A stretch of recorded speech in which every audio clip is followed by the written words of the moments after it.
Hey there, you degenerates, Mio here, aka LaZW4fuHunter, and we will be featuring a new gacha game on my channel, and that is Hero Cantare. If you don't know what Hero Cantare is, it's a hero collector based on the webtoons IP like Tower of God, God of High School, Hardcore Leveling Warrior, and Noblesse. Now, there are probably other IPs that I'm not aware about that Webtoons owns, and hopefully they get into this gacha game so that way I can find some new stuff to read, because I have been reading a lot of Korean manhwa for a good couple of months during this kind of like sort of quarantine. So I finished God of High School. It's still continuing, but I finished up to the late chapters. I already finished Noblesse, and I have started Hardcore Leveling Warrior, and I will get to Tower of God later on.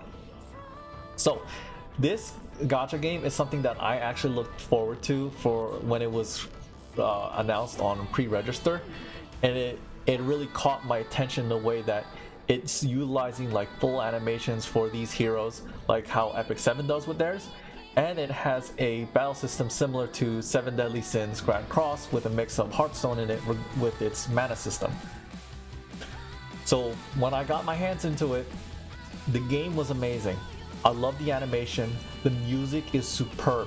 It's one of the best things I ever heard, and I do recommend checking it out along with the soundtrack on YouTube. It is really addicting to listen to. The game is kind of your basic hero collector with hero shards and stuff, but it's a little bit more free to play because there are alternatives to Awaken, and from what I heard, for people that are really experienced with the game, you don't really have to fully awaken your characters, and awakening doesn't really do much other than just open up slots in your awaken tree. So there's no additional stats other than what's in the awakening tree, and it's kind of easy to get the hero shards while you don't have to really roll in the gacha. There is a point when you have to, but you know, we'll take a look at that. So first things first, the heroes. You can pretty much run anything in this game, whether it could be the A ranks, S ranks, you know, anybody usable. They all have their strengths and weaknesses, but they can be used in any content in the game depending on how you really invest in them. I'm personally myself, compared to other people that are running meta units like Flame Kun, Black March Bam, and Mirai, I'm running full on God of High School. So as you can see here, I invested in my main team, which was Witch of the West Mirai, Jade Emperor Da Wei Han, Chloris, and Tak Jagal. If I'm butchering these names, I do apologize. And right now I'm currently working on Heavenly Warlord. And after I complete Heavenly Warlord, I'll be either focusing on Hate or the newest character that was released just recently, Crusader Mirai. So that's basically it regarding the placements that I have, like wise on the heroes. It's pretty much my game plan, just to go with the characters I want, and that's full on God of High School.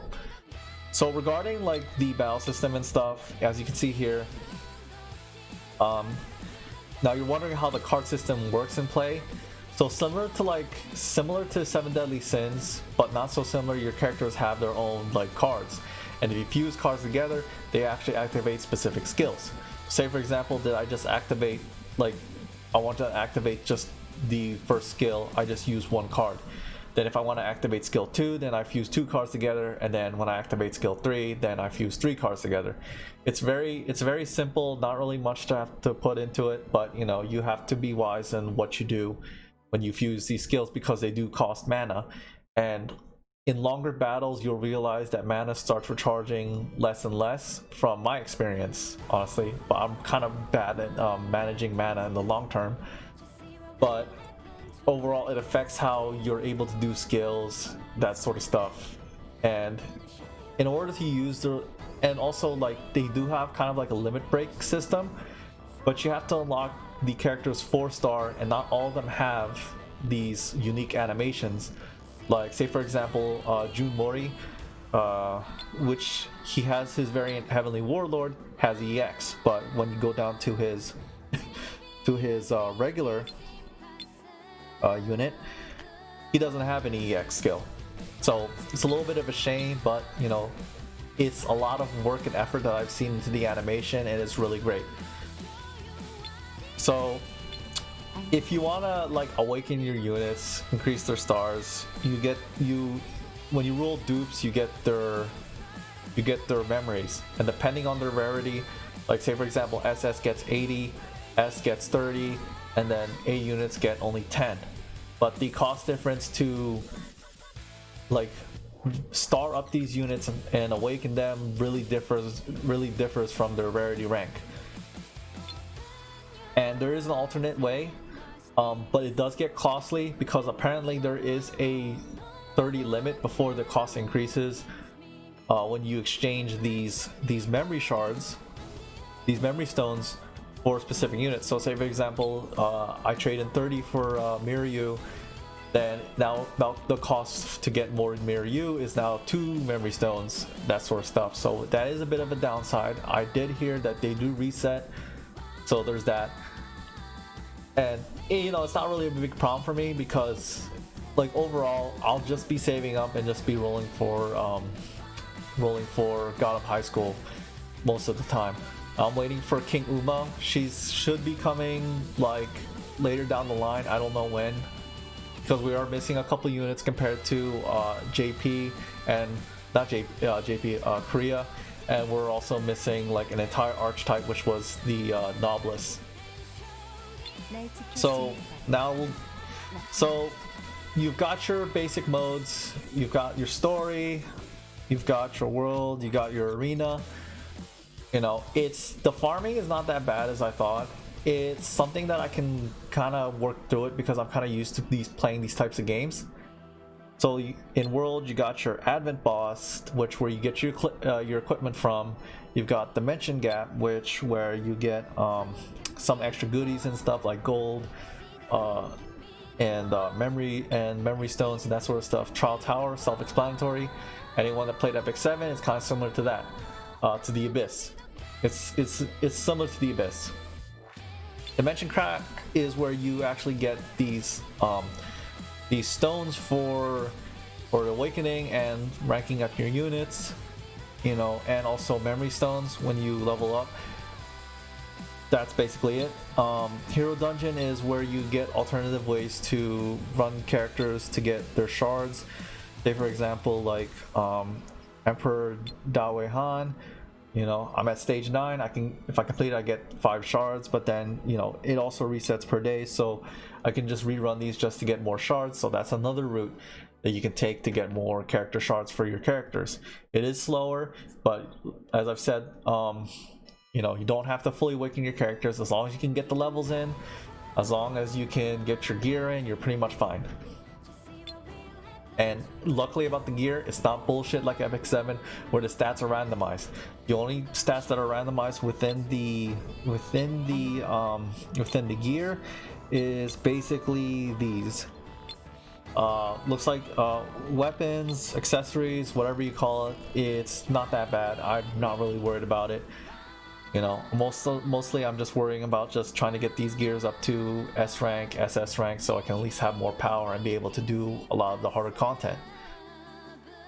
So, arena, self-explanatory. You have your 1v1, you have your team arena. Team arena is auto. It's based on your team composition and how it works under, so you can pretty much just skip the whole tidbit once you go into a match. 1v1 arena, it's pretty much like, it's not auto, thank God. You can actually just manual it as well. You know, make sure that your decisions that you make and your character placements are good, you know, for, you know, overall I guess strategy in a way. You know, kind of difficult, but yeah, you know, you can just hang in there. You have your guild. Your guild runs kind of like other guild systems in a way. You got your guild buff, guild labyrinth, the guild store, and then also a resource exchange. Let me get that in. so people in my group, my guild, for some reason, it's not really doing guild exchange. So I'm not really getting the quest off that. Now you have Forge. Forge allows you to craft relics in the game and also craft artifacts. And you know, the artifacts are basically so you trade these gear in, and then it's pretty much the artifacts are the two things that have the randomized stats that I showed you earlier. So you just, like, say for example, just grab this or this, and then you craft it, wait for it to go down, and then you'll get the artifact or gear. As for relics, I'll show you guys what the relics are. So say for example, I want to craft this. So the relic system is not bad. It's actually fused with the character, with the portal banner. But the thing is that it's not like Fate Grand Order where the artifacts, where the craft essences are mixed with the heroes. When you roll on the banner, you're 100% getting 10 heroes, and then you're actually getting bonuses with that. So it's not really affecting your overall experience with just rolling characters, because you'll be getting characters regardless, and you'll be getting these artifacts as a bonus, and you can also craft them as well, which is a good thing. So I'm actually glad that they're giving you a sort of like leeway with this type of thing, because most gacha games that I know would just slam both artifacts and character shards together. So overall, this game is just amazing. If you're looking for something to really play, I highly recommend this game. It is beautiful, the music's great, the battle system is not tedious. It's kind of like, I guess, like I said, a little bit strategic in the way. But overall, I give this game a really high score, like, you know, 9 out of 10. It's not for everybody, but I do recommend it. And that was really my experience up to these couple of weeks. And I have indeed wailed a lot on this game.